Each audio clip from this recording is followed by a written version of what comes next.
Hello everyone, welcome to Sreejo kitchen. ఈరోజు వీడియోలో super healthy biscuits recipe. Biscuits అనగానే మైదా అనుకుంటున్నారా? మైదా వాడకుండా, డీప్ ఫ్రై లేకుండా క్రిస్పీగా చాలా టేస్టీగా ఉండేటట్లు మనం చేసుకోవచ్చు, అది కూడా హెల్దీగా. దీంట్లో మునగాకు వేసి చేస్తున్నాను అనమాట. మునగాకుతో పచ్చళ్ళు పప్పులే కాకుండా మనం ఇట్లా టేస్టీగా బిస్కెట్స్ కూడా ట్రై చేయొచ్చు. సో ఇది ఎట్లా చేసుకోవాలి ఇప్పుడు చూద్దాం. ముందుగా మునగాకుని మనం శుభ్రంగా కడిగేసి కొంచెం ఆరబెట్టేసుకోవాలి. ఆరిన తర్వాత వాటిని చిన్న చిన్న ముక్కలుగా అట్లా కట్ చేసేసుకోవాలి. ఆకులు ఆల్రెడీ చిన్నగా ఉంటాయి, ఇంకా కొంచెం చిన్నగా కట్ చేసుకోవాలి.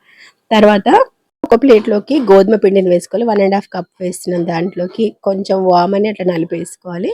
జీలకర్ర, ఎండుమిర్చిని కొంచెం క్రష్ చేసి వేస్తున్నాను. పావు స్పూను సోడా అనమాట, తినే సోడా ఉంటుంది, అది వేసుకొని కొంచెం ఉప్పు సరిపడేదంతా వేసుకొని ఇప్పుడు మునగాకును కూడా వేసేసుకొని ఇదంతా మంచిగా అట్లా కలిపేసుకోవాలి. పిండిలో బాగా అవన్నీ కలిసిన తర్వాత మనం ఇప్పుడు దీంట్లోకి వేడి చేసిన నెయ్యిని వేసుకోవాలి, లేదా నూనె అయినా వేసుకోవచ్చు, బటర్ అయినా వేసుకోవచ్చు అనమాట. ఇది ఒక 2 టేబుల్ స్పూన్స్ వరకు ఉంటుంది అనమాట. మనం డీప్ ఫ్రై చేయం, కానీ ఇవి క్రిస్పీగా రావాలంటే మనం కంపల్సరీగా ఇట్లా వేడి వేడి ఆయిల్ కానీ నెయ్యి కానీ వేసుకోవాలి. తర్వాత లాస్ట్లో కొంచెం నువ్వులు కూడా వేసేసుకోవాలి. ఇదంతా మంచిగా కలిపేసుకొని ఇప్పుడు కొన్ని కొన్ని వాటర్ యాడ్ చేసుకుంటూ పిండినంతా తడిపేసుకోవాలి. కొంచెం చపాతీ ముద్దలాగా వస్తే సరిపోతుంది అనమాట. మెత్తగా గట్టిగా కాకుండా నార్మల్గా ఉండేటట్లు.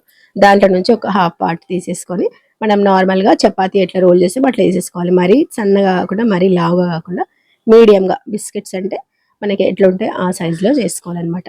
ఇక్కడైతే నేను కొంచెం నార్మల్గానే రోల్ చేసిన, దానికి ఫోర్క్తోని మనం జస్ట్ అట్లా ప్రిక్ చేసేసుకోవాలి లోపల వరకు వేగడానికి అనమాట. ఇప్పుడు డిజైన్స్ ఎట్లా అంటే అట్లా మనం కట్ చేసేసుకోవాలన్నమాట. దీన్ని బేకింగ్ ట్రేలోకి నేను ఒక బటర్ పేపర్ వేసి వీటిని అన్నిటిని పెట్టేసి ఓవెన్లో పెట్టేసినాను, ఎయిర్ ఫ్రైయర్లో 180 degreesలో 15 minutes బేక్ చేసుకుంటే సరిపోతుంది అనమాట. బిస్కెట్స్ సన్నగా లావుగా ఉన్నదాన్ని బట్టి టైం అనేది సెట్ చేసుకోవాలి. కొంచెం సన్నగా ఉంటే తొందరగా అయిపోతాయి, కొంచెం లావు ఉంటే ఇంకొంచెం ఒక 5 minutes ఎక్కువ పడతాయి అనమాట, అంతే.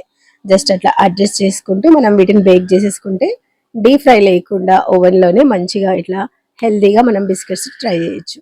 సో చూసినా కదా, మైదా వాడకుండానే మనం గోధుమ పిండితో మునగాకుతో ఎంతో హెల్తీగా ఈ బిస్కెట్స్ని ఎట్లా చేసినామో మీరు కూడా తప్పకుండా ట్రై చేయండి. పిల్లలకు బయట జంక్ ఫుడ్స్ అట్లాంటివి కాకుండా మనం ఇంట్లోనే కొంచెం ఒక 15 to 20 minutes టైం తీసుకుంటే చాలు, టేస్టీగా హెల్తీగా ఇట్లాంటి స్నాక్స్ చేసి పెట్టేసేయచ్చు.